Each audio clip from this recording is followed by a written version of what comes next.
As a pediatric rheumatologist, when I say your child has juvenile idiopathic arthritis to any parent, they often look confused and perplexed. The purpose of this brief video is to tell you what parents ask me when I say your child has juvenile idiopathic arthritis.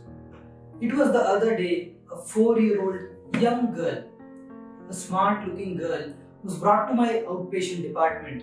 Her knees were swollen and she was walking with a limp. And the parents obviously were worried and concerned. And I told them that your child seems to have juvenile idiopathic arthritis. They wondered and asked me, "What is this, doctor? I've never heard of this before." Then I asked them, "Have you heard of rheumatoid arthritis?" At least some parents would say yes. This is an autoimmune condition wherein adults come to us typically with swelling of the joints, the knee joints, the wrist joints, the fingers, and they have the stiff joints, and it's an autoimmune condition.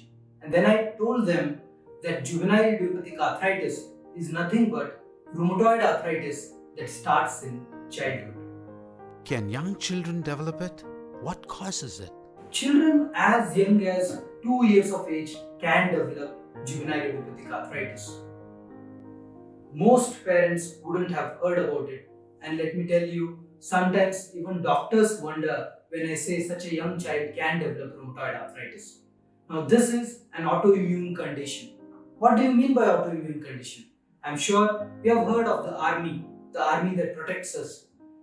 Very similarly, in our body there is an army. The army that's called the immune system, the white blood cells, which protect us from various infections. Now, imagine a situation if your army turns back and starts attacking you. That's the condition, the autoimmune condition, wherein the white blood cells of the body are attacking our own tissues. So this is what we call autoimmunity, and juvenile idiopathic arthritis is one of the most common autoimmune conditions that we see in young children. Is it because of the food that we ate at a restaurant? Is it an infection? These are some of the questions that parents often ask. They wonder whether it was food, whether it was infection, and they also wonder whether could they have prevented this, because there is a sense of guilt in the parents. I tell them, I reassure them that this is not an infection. This is not because of the food, and this could not have been prevented by them by any means, because it occurs randomly, and we still don't know why a few children develop this form of arthritis in young age. Is it because she fell in the play area? None of her family members have that problem. Why did she develop it then?